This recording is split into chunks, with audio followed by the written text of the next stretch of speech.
it's about 110 here out in Arizona today. The food basically cooks itself. These chilies are really nice, ready to roll here. Got this beautiful corn, a little bit smoked. Got the nice soft tomatillos. They're just gonna fall right out of the husk. These beautiful sweet onions. I love grilling onions, it's so easy. But the tomatoes, it's even more satisfying because the skin just peels itself. It just comes right off.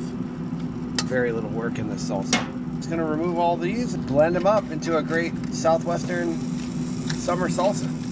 We've got our onions, jalapeños, tomatoes, tomatillos, fresh lime. Put a little salt in there. Remove the skin. Got a little bit more onion here. Remove those dry edges. It's so easy to just throw this stuff on the grill, let them roast, and then blend it up. Usually I like to put garlic as well.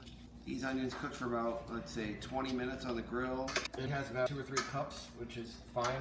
This is a good sized batch of salsa that will last about 3 or 4 days. Greens, fresh herbs, cilantro.